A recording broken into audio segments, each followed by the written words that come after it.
So hello and welcome back guys to very new video. तो आज हम लोग रिवीजन करने जा रहे हैं एसए 500 की, जो किससे डील करते हैं, ऑडिट एविडेंस से। तो आज हम लोग ये स्टोरी के हिसाब से समझेंगे। अभी हम आपको मिलवाते हैं हमारे स्टोरी के कलाकारों से। तो मिलिए हमारे स्टोरी के पहले कलाकार, जिसका नाम है मिंटू, और ये है हमारा चिंटू। तो हमारी कहानी की शुरुआत इस तरह होती है कि ये चिंटू और मिंटू दोनों कैफे में बैठे होते हैं और चिंटू मिंटू से कुछ पूछता है। भाई, तूने स्टडी मटेरियल देखा? उसके अंदर ऐसे 500 कितना बड़ा दे रखा है। हमारे सर ने तो थोड़ा सा करा के छोड़ दिया। भाई हमारे सर ने तो यार अच्छे से पढ़ाया है, इससे 500 बहुत बड़ा सारा है, हमको समझ भी आ गया। कोई बात नहीं, आजा मैं तेरे को पढ़ा देता हूँ इससे 500। ये देख भाई, एस से 500 क्या होता है। एस से 500 है ऑडिट एविडेंस के बारे में। सबसे पहले क्या पढ़ेंगे हम लोग, मीनिंग ऑफ ऑडिट एविडेंस।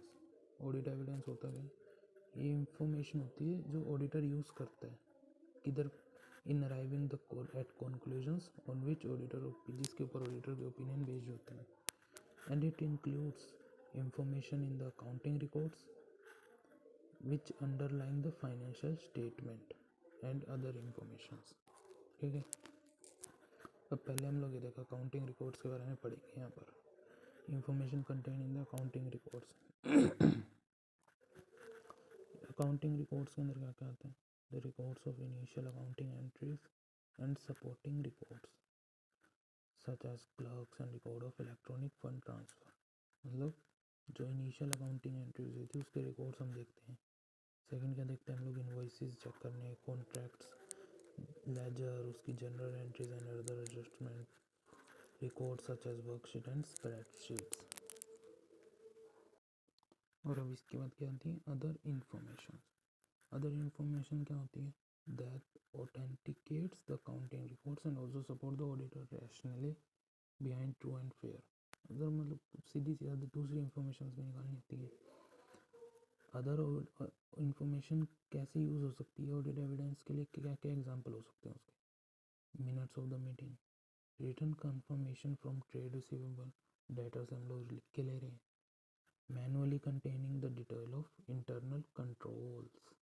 हाँ भाई, इतना तो मेरे सर ने बताया था मेरे को, लेकिन जितने तू नोट्स दिखा रहे, इसके आगे तो कुछ पढ़ाया ही नहीं था सर ने। अरे तू टेंशन मत ले, मैं हूँ ना, मैं तेरे को भी सारा ये देख भाई। अब आगे क्या, other points related to audit evidence and nature. अब ये आता है सबसे important word, it is cumulative in nature. Cumulative का मतलब क्या होता है, एक सेकंड आता है थोड़ा सा, हाँ अब ठीक है। ठीक है, क्यूमुलेटिव इन नेचर, ये एमसीक्यू के अंदर पक्का पक्का पूछा जा सकता है। It is primarily obtained from the audit procedures perform. Audit evidence कहाँ से मिलता है, ऑडिट प्रोसीजर जो हम परफॉर्म करते हैं। ऑडिट प्रोसीजर तो बताइए। It may however also include information about the sources such as from previous audit. Previous audit के अंदर से भी हमको कुछ ऑडिट एविडेंस मिल सकते हैं। And it comprises of both information that supports and collaborates management assertions and any information that contradicts such assertions। ठीक है, ये ठीक है। Relation of audit evidence and other opinion of auditor. There exists a very important relationship between the audit evidence and opinion of auditor। एज कैसे देख, बहुत important relationship होता है। क्यों, what audit, while conducting the audit the auditor obtains the audit evidence, ठीक है, which help the audit evidence obtained, with the help of audit evidence obtained the auditor forms the auditor opinion। Audit evidence की मदद से ही auditor अपनी opinion देता है। Audit evidence is necessary to support the auditor's opinion and report. अब सबसे important है ये चीज़ पूरे page. As per S 200 overall objective of independent auditor and conductor an audit in accordance with, तो ठीक है, एस 200 की डेफिनेशन होगी, reasonable assurance is obtained when the auditor has obtained sufficient and appropriate audit evidence to and it reduces the audit risks to acceptably low level। तो सीधा सा मतलब हमको ये ऑडिट रीजनेबल एश्योरेंस ऑब्टेंड होती है कब, जब ऑडिटर के पास सफिशिएंट ऑडिट एविडेंस होते हैं ताकि ऑडिट रिस्क कम से कम पे आ सके। ये नहीं कि बिल्कुल लो नहीं, बिल्कुल ज़ीरो नहीं हो जाएगी ऑडिट रिस्क, पर हम ऑडिट एविडेंस की मदद से वो बिल्कुल लो लेवल पे आ सकती है। लेकिन भाई ऑडिट एविडेंस होना कैसा चाहिए? अभी हम लोग वही देखने जा रहे हैं नेक्स्ट टॉपिक में।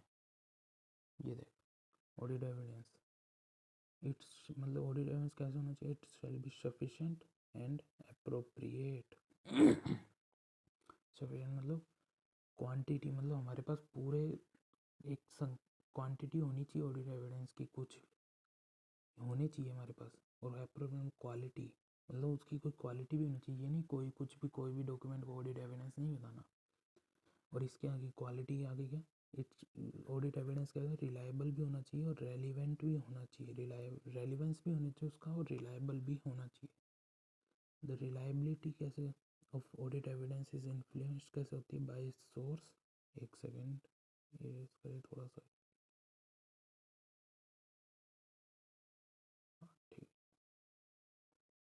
रिलायबिलिटी ऑफ ऑडिट एविडेंस क्या है, क्या इन्फ्लुएंस हो सकती है किससे, bye it's source and bye it's nature and dependence on individual circumstances under which it is obtained. मतलब सीधी सी बात क्या है कि जो रिलायबिलिटी होती है ऑडिट एविडेंस की, वो इन्फ्लुएंस हो सकती है bye it's source and bye it's nature and dependence of individual circum independent on individual circumstances under which it is obtained. ठीक है, अब इसके आगे हम लोग क्या पढ़ेंगे, सफिशेंट के बारे में यहाँ पढ़ने जा रहे हैं।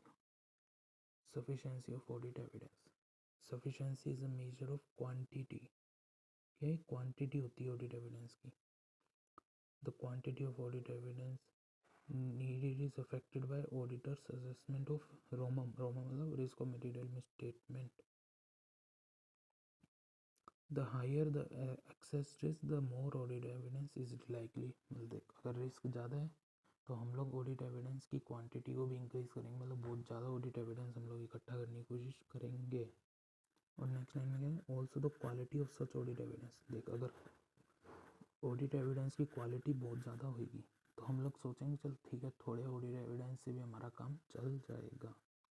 The less may be required, obtaining more audit evidence may not compensate। एक सेकंड हटाऊँ, एक सेकंड, हाँ बस।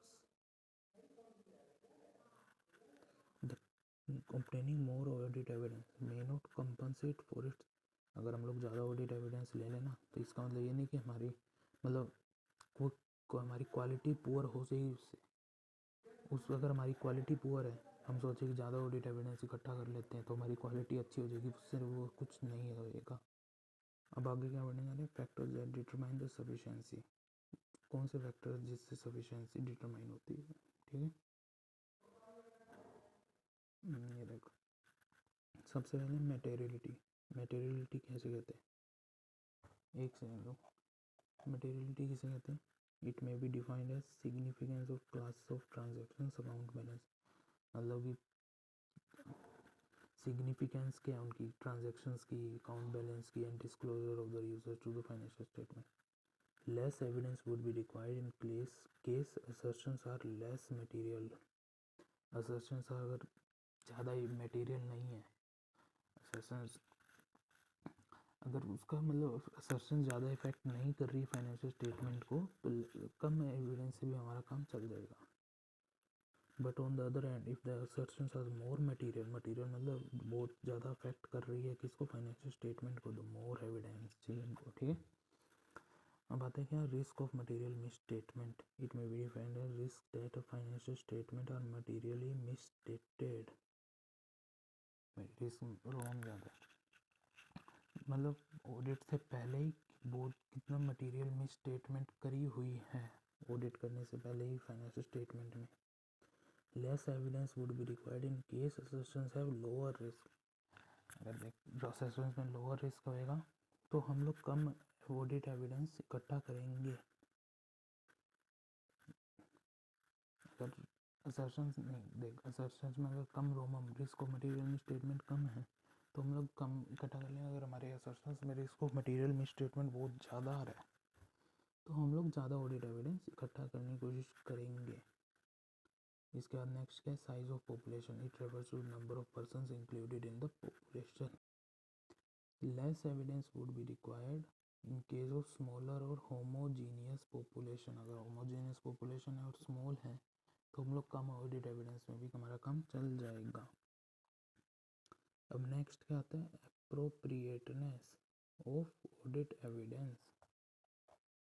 एप्रोप्रिएट अपने जो सफिशिएंट होता है तो उसमें क्वांटिटी आती थी कि सफिशिएंट, उसके अंदर एप्रोप्रिएट आता था, एप्रोप्रिएट वो ही है। उसके अंदर क्या आता है, क्वालिटी। ऑडिट एविडेंस की हम लोग क्वालिटी देखेंगे, सफिशिएंट में क्या देखते थे, क्वांटिटी। ठीक है, अब इट इज देख ये लिखा quality, quality of audit evidence, it is relevant, ठीक है, ऑफ रिलायबिलिटी। अब सबसे पहले क्या पढ़ने जा रहे हैं, रेलिवेंस। रेलिवेंस कुछ नहीं होता, देखो relevance means the relationship of the evidence with the audit procedures and assertions being checked. मतलब कि वो जो ऑडिट एविडेंस हमने लिया है, रेलिवेंट मतलब वो काम का है या नहीं है। रेलिवेंट मतलब कि काम की चीज़ है कि नहीं है काम की चीज़ वो।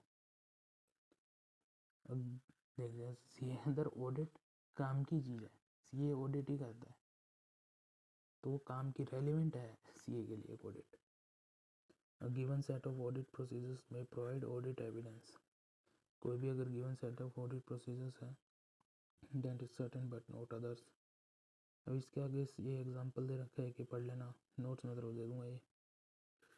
Also the physical information observation of inventories is relevant evidence regarding to existence। मतलब फिजिकल इन्वेंट्री की ऑब्जर्वेशन करेंगे तो वो भी एक एविडेंस है, रेलिवेंट एविडेंस है, but not appropriate evidence to ensure the entity's own. मतलब वो अप्रोप्रिएट जरूरी हो, वो रेलिवेंट एविडेंस हो सकता है एग्जिस्टेंस को लेके, लेकिन वो एंटिटी की ही है इन्वेंट्रीज, वो देखिए लिखा यहाँ पर, वो जो है वो चीज़ एंटिटी की है, ये जरूरी नहीं कि उससे चेक हो जाएगा। ठीक है, अब इसके आगे आते हैं, the term competence is also use in place of relevance की जगह हम लोग कॉम्पिटेंस भी बोल सकते हैं। ये भी एक एग्जांपल दे रखा है तेरे को, पढ़ लेना। अब इसके आगे आता है रिलायबिलिटी, कितना रिलायबल है वो, कि मतलब सही भी है कि नहीं है वो।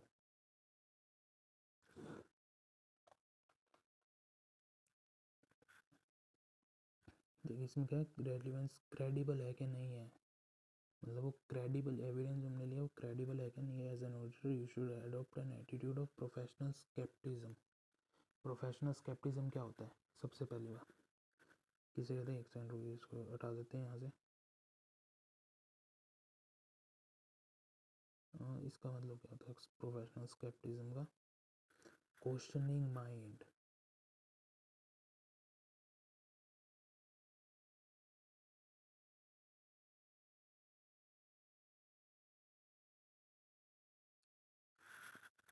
ठीक है, प्रोफेशनल स्केप्टिज्म मतलब क्वेश्चनिंग द माइंड, मतलब क्वेश्चन करना अपने दिमाग को, ये कि सही है या ये गलत है। तो इसके आगे अब क्या आता है, हमको एक तो प्रोफेशनल स्केप्टिज्म का एटीट्यूड होना चाहिए in order to obtain relevant audit evidence. Information produced by entities perform is used to perform the audit procedures that is needed to sufficient and complete and accurate as per Vedic। क्या था SC 500 audit evidence, the reliability of audit evidence of information used as audit evidence। therefore audit evidence is influenced, किससे influence होता है audit evidence, source, its nature, its circumstances, किस में obtain हुआ है। Covid के टाइम था जैसे, उस टाइम कोई ऑडिट एविडेंस ऑब्टेन हो रहा है या एक नॉर्मल टाइम में ऑडिट एविडेंस ऑब्टेन होना अलग अलग बात हो जाएगी। Including the control over it's preparation and maintenance. और आगे तो नॉर्मल बात लिखी हुई है। आगे क्या एग्जांपल दे रखा है, क्या देख रहे हैं, इंफॉर्मेशन obtained कहाँ से, from an external source may not be reliable as if the source is not knowledgeable or a management expert lacks objectivity. While recognizing the exception may exist, the following generalization about the reliability may be useful. ये जो देखिए 6 point जो दे रखे हैं, ये कुछ नहीं है, ये पहले भी हम लोग कर चुके हैं, वो उसी को वापस इन्होंने सोर्स नेचर और वो पढ़ा था ना, उसी को वापस इन्होंने थोड़ा सा रीअरेंज करके लिख दिया है. The reliability is increased if index source के बारे में आ गया, independent source outside the entity. The reliability is generated internally and increased by the relevant controls, including those over preparation and maintenance. Audit evidence obtained directly by the auditor. ये क्या more reliable होते हैं audit evidence than by other. किसी को देखो, एक तो auditor खुद ऑडिट एविडेंस ले रहा है और किसी के थ्रू ऑडिट एविडेंस ले रहा है, तो उसमें ऑडिटर वाला ज़्यादा रिलायबल हो जाएगा. Audit evidence documentary form, whether paper, electronic और मीडियम के हिसाब से हो सकता है, ओरली भी हो सकता है. Audit evidence provided by audit evidence provided by the original document is more reliable होता है. ये सर्कमस्टेंसेज में प्रिवेलिंग द ऑर्गेनाइजेशन में सीवियर इम्पैक्ट, मतलब अगर कोई ऑर्गेनाइजेशन के अंदर भी कोई अलग सर्कमस्टेंसेस चल रहे तो उसका इम्पैक्ट आ सकता है ऑडिट एविडेंस के ऊपर. ये क्वेश्चन है जनवरी, देख लेना. अब आता है सोर्सेज ऑफ ऑडिट एविडेंस, कहाँ से ऑडिट एविडेंस इकट्ठा कर सकते हैं. Some audit evidence is obtained by performing audit procedures to test of audit accounting records. Through the performance of such audit procedures, the auditor may determine the accounting records are internally consistent and agree to financial statements. आगे क्या है, more assurance is obtained from consistent audit evidence obtained from different sources of different nature. Information from sources independent that the auditor may use at audit evidence also include confirmation from third parties. और आता है audit procedure, क्या क्या लगाएंगे to obtain audit evidence. Audit evidence to draw reasonable conclusions on which base the auditor opinion is obtained is by performing RAP. RAP क्या होता है, risk assessment procedures लगाएंगे. फैप लगाएंगे, फैप भी होता है फर्दर ऑडिट प्रोसीजर, उसके अंदर टेस्ट ऑफ कंट्रोल लगाएंगे. व्हेन रिक्वायर्ड बाय एसए और when auditor has chosen it, और या फिर सब्सटेंटिव प्रोसीजर लगाएंगे इंक्लूडिंग टेस्ट ऑफ डिटेल्स करेंगे. ऑडिट प्रोसीजर डिस्क्राइब बिलो में भी एज यूज्ड. इसके अंदर भी क्या है, रैप लगाना, टेस्ट ऑफ कंट्रोल, सब्सटेंटिव, वही हम लोग पढ़कर आ रहे हैं. ऑडिट प्रोसीजर के अंदर क्या क्या आ सकता है, inspection, observation, external control, recalculation, reperformance, analytical procedures और इंक्वायरी. अभी देख, अभी इन सबको हम लोग यहाँ पर डिटेल में पढ़ेंगे आगे. इंस्पेक्शन, इंस्पेक्शन क्या होता है, एग्जामिनिंग द रिकॉर्ड्स और डॉक्यूमेंट्स, चाहे वो इंटरनल हो एक्सटर्नल हो पेपर फॉर्म में, मतलब किसी भी डॉक्यूमेंट को हम लोग अच्छे से एग्जामिन करना, उसे इंस्पेक्शन कहते हैं. फिजिकल होता है inspection, records of document provide audit evidence, ये सब ठीक है. अब आते हैं ऑब्जर्वेशन की बारी. Observation consist of witnessing a process or procedures being performed by others. Observation, किसी जो प्रोसीजर प्रोसेस चल रहा है उसको देखना. मैं तेरे को एक बढ़िया सी फोटो दिखाता हूँ, तुम देख, देख ये देख फोटो, इसके अंदर देख जेसीबी को ऑब्जर्व कर रहे हैं सब जने बैठे गाँव वाले.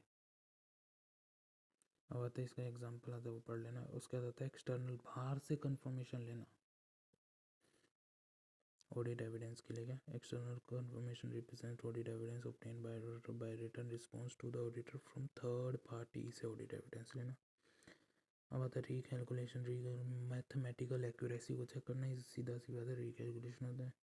अब आता है रीपरफॉर्मेंस. रीपरफॉर्मेंस मतलब ऑडिटर वापस से इंडिपेंडेंट एग्जीक्यूशन ऑफ प्रोसीजर्स और control that were originally performed as a part of entity's internal.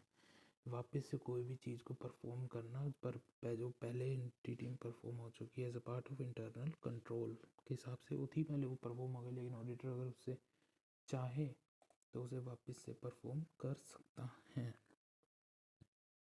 अब आगे क्या होता है, सारा वो नहीं आता। एनालिटिकल प्रोसीजर्स क्या होता है, consist of evaluation of financial information bye study of relationship between both financial, मतलब एक इवेल्युएट करते हैं फाइनेंशियल इंफॉर्मेशन को। हम लोग फाइनेंशियल डाटा भी लेंगे, इसके नॉन फाइनेंशियल डाटा। अब आता है लास्ट पॉइंट, क्या, इंक्वायरी। इंक्वायरी के अंदर क्या आता है, वट में क्या लिखेंगे, मतलब इंक्वायरी कौन सी information, seeking information from the knowledgeable person से लेनी, बोथ फाइनेंशियल और नॉन फाइनेंशियल इंफॉर्मेशन लेनी। और कहाँ पर हो सकती है, एंटिटी के अंदर भी हो सकती है और आउटसाइड द एंटिटी भी हो सकती है। अब इसके अंदर क्या है, कहाँ पर इंक्वायरी यूज होगी, इन एडिशन टू, कहाँ पर, अदर ऑडिट प्रोसीजर्स। और ये कहाँ के रेंज, इसी रेंज में हो सकती है, from formal return inquiries to informal inquiries. अगर ओरल इंक्वायरी है, the auditor may consider it necessary, तो अगर वो ऑडिटर चाहे तो रिटर्न रिप्रेजेंटेटिव भी ले सकता है, कहाँ से, TCWG और मैनेजमेंट से, to confirm the response. Auditor को क्या क्या मिलेगा, सबसे पहले क्या मिलेगा, पहला पॉइंट, इंफॉर्मेशन जो पहले प्रोसेस नहीं हुई थी, कोलैबोरेटिव ऑडिट एविडेंस मिलेंगे। दूसरा पॉइंट, इंफॉर्मेशन दैट डिफर, जो ऑडिटर के पास इंफॉर्मेशन थी और जो मैनेजमेंट में इंफॉर्मेशन थी वो डिफर करती है। Basis of auditor opinion to modify and perform the audit procedures, इसी के हिसाब से ऑडिटर अपने परफॉर्मेंस और ऑडिट प्रोसीजर्स लगाएगा इंक्वायरी में। भाई सच में इतना बड़ा है, हमारे टीचर ने तो इतना कराया ही नहीं था। चल ये बता, इसके अंदर कुछ और भी होता है, टाइप्स भी होते हैं जैसे हम लोग और एसेस में देखते थे। हाँ भाई, टाइप्स भी होता है, देख अब नेक्स्ट टॉपिक टाइप्स का यार है, इतना तो समझ गया ना तू। हाँ इतना तो समझ आ गया। चलो अब आगे देखते हैं। ये देख भाई, अब क्या, टाइप्स ऑफ ऑडिट एविडेंस, जो तू भी पूछ रहा था। टाइप्स टाइप्स के अंदर सबसे पहले क्या, नेचर के हिसाब से भी तीन टाइप होते हैं, विजुअल, ओरल और डॉक्यूमेंट्री। विजुअल तो ये देख, सीधे सीधे तीनों से, वैसे तो तू समझ गया होगा इसका मतलब, विजुअल देखना, ओरल मतलब मुंह से, अगर मतलब बोल के अगर हम लोग कोई ऑडिट एविडेंस ले रहे हैं, डॉक्यूमेंट के फॉर्म में ले रहे हैं, ये पर नेक्स्ट पेज पे हम लोग इसको अच्छे से डिटेल में और देखेंगे। बात है सोर्स, एक तो होता है नेचर के हिसाब से ऑडिट एविडेंस, एक सोर्स में कहता है दो, इंटरनल एक्सटर्नल। सोर्स के बारे में देख, इधर दे रखा है, source internal which is created within the client's organisation, मतलब क्लाइंट की ऑर्गेनाइजेशन के अंदर से ऑडिट एविडेंस लेना, उसे इंटरनल कहते हैं। चलिए देखिए डिफरेंस के फॉर्म में देखते हैं हम लोग। एक्सटर्नल में originates outside the client, client की ऑर्गेनाइजेशन के अंदर से, बाहर से कोई ऑडिट एविडेंस लेना। इसके एग्जाम्पल है copies of bill given to customer, मतलब सीधी सी बात है, इधर आते हैं सेल्स के इनवॉइस, इधर आते हैं परचेज इनवॉइस, ठीक है। और ये रेस्ट रिलायबल होता है, एक सेल का इनवॉइस होता है, ऑर्गेनाइजेशन चाहे तो सेल को ऊपर नीचे कर सकती है, इनवॉइस को ज़्यादा भी दे, इनवॉइस ज़्यादा वैल्यू का इनवॉइस दे के, या फिर इनवॉइस की क्वांटिटी के अंदर इंक्रीज करके। लेकिन परचेज इनवॉइस ज़्यादा रिलायबल होता है, क्योंकि उसको ऑर्गेनाइजेशन के अंदर के बंदर ऑर्गेनाइजेशन के अंदर तैयार नहीं होता है, ये बाहर तैयार होता है, तो ज़्यादा रिलायबल होता है। It is provided to the auditor, कहाँ से मिलता है ऑडिटर को, इंटरनल टू द ऑर्गेनाइजेशन के सोर्सेज होते हैं ना, वहीं से मिलता है। It sometimes may directly from the external वाला, क्या होता है कभी कभार सीधा ऑडिटर को बाहर से भी मिल जाता है। अगर ऑडिटर चाहे तो मैनेजमेंट से पूछ सकता है आप परचेज कहाँ से करते हो, तो वहाँ जाके ऑडिटर जाएगा वहाँ पर, वहाँ से एविडेंस लेकर आएगा, तो बाहर से भी कभी कभार उसको सीधा एविडेंस मिल जाता है। अभी देख नेचर में लास्ट पेज में अभी अपन देख रहे थे विजुअल, ओरल, डॉक्यूमेंट्री। अभी देखो इसके बारे में डिटेल में। विजुअल में मतलब क्या होता है, एविडेंस ऑब्टेन्ड थ्रू ऑब्जर्वेशन, देख के, मतलब स्टॉक काउंट, खुद वो स्टॉक काउंटिंग हो रही है वहाँ पर, ऑडिटर देख रहा है, स्टॉक की काउंटिंग होते हुए देख रहा है। जहाँ पर फिजिकल, ओरल आता है, ओरल के अंदर क्या फिजिकल एग्जिस्टेंस नहीं होती। इसमें क्या होता है, डिस्कशन करता है TCWG मैनेजमेंट के साथ, मतलब ऑफिस में बैठे हैं ऑडिटर, सामने TCWG मैनेजमेंट बैठे हैं, वहाँ से उनसे पूछ रहे हैं ऑडिटर कि आपकी इन्वेंट्री कितनी है, टीसी रिप्रेजेंटेशन बता दिया इतनी है, ऑडिटर ने उसको देख के लिख लिया। उसे आता है ओरल एविडेंस लेना। फिर आता है document, evidence in the form of written documents, written लेता है। सेल्स इनवॉइस, परचेज इनवॉइस, ये रिटन डॉक्यूमेंट्स होते हैं, ये ऑडिटर लेता है एज ए प्रूफ। अगर एज ए प्रूफ मतलब ऑडिट की भाषा में बोले तो एज ए ऑडिट एविडेंस लेता है उसको।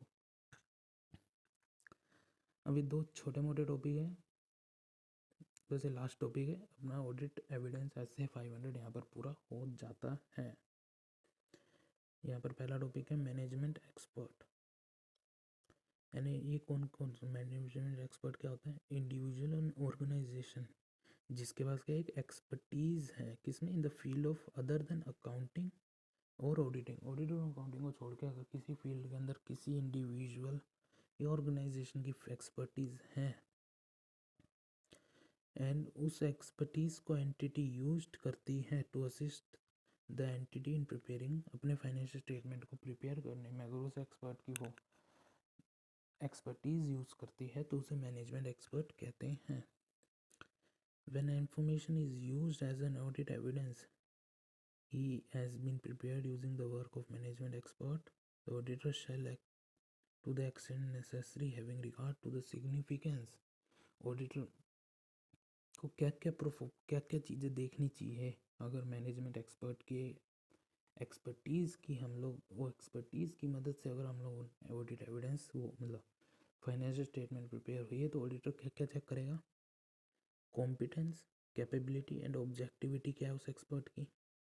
Understand the work of that expert का वर्क एक्सपर्ट का जो है उसको समझेगा ऑडिटर। एक सेकेंड इरेज कर देते हैं। और पहला पॉइंट हो गया। दूसरा पॉइंट हो गया इवेल्युएट द अप्रोप्रिएटनेस क्या है ऑफ डेट एक्सपर्ट की वर्क की, अप्रोप्रिएट क्या है वो वर्क है क्या नहीं है, रेलिवेंट असर्शन लगाएगा ऑडिट एविडेंस ऑब्टेन करने के लिए। अब last point, last topic of the SA 500,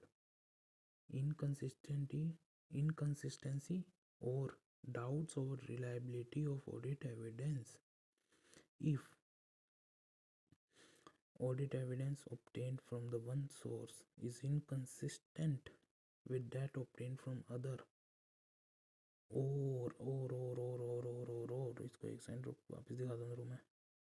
ये देख सबसे इम्पोर्टेंट वर्ड इस पूरे का और, ये क्वेश्चन आ सकता है किसमें? एमसीक्यू के अंदर। देख पहला ऑप्शन क्या होगा आईसीए का? पहला ऑप्शन होएगा दोनों पॉइंट एंड के साथ, दूसरा ऑप्शन दोनों पॉइंट और के साथ, तीसरा ऑप्शन ए पॉइंट लिख देगा, चौथा ऑप्शन बी पॉइंट लिख देगा। बताओ अब इसके अंदर क्या है? और सबसे ज़्यादा इंपॉर्टेंट है 2 नंबर का एमसीक्यू आता है इसके अंदर। देख 2 नंबर में क्या है? सिर्फ और, यहाँ पर एंड कराया तो गलत। ए और बी तो ज़्यादातर टाइम होते ही नहीं है, एंड और का ही खेल है। ज़्यादातर जगह पे एंड भी होता है, कई जगह और भी है, इधर और है। और इम्पोर्टेंट है सबसे ज़्यादा, क्या हो रहा है इम्पोर्टेंट और। तो फिर क्या था? If the audit evidence obtained from one source is inconsistent है, अगर इसको थोड़ा साफ करते हैं जगह वो,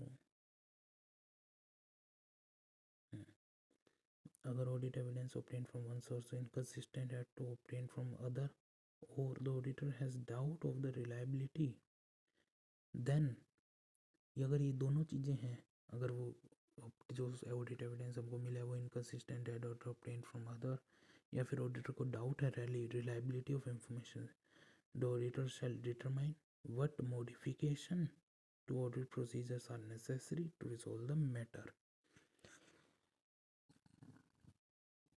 अगर इनकंसिस्टेंसी आती है तो ऑडिटर एविडेंस ऑडिटर क्या करेगा? एडिशनल ऑडिट प्रोसीजर लगाएगा ताकि वो इनकंसिस्टेंसी को कम कर सके। सो इसी के साथ देख हमारा ऑडिट एविडेंस पूरा हो चुका है। भाई इतना तो हमको बताते ही नहीं थे हमारी क्लास के अंदर।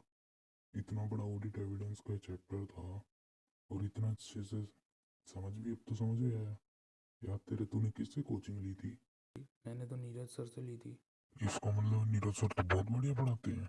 आगे से मैं उन्हीं की क्लास रेकमेंड करूंगा कोई मेरे से पूछेगा तो। विद दिस गाइस आज हमारा ऑडिट एविडेंस की रिवीजन भी पूरी हो जाती है।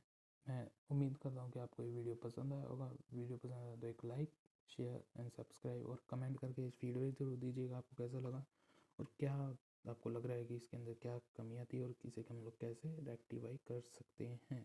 So thank you everybody.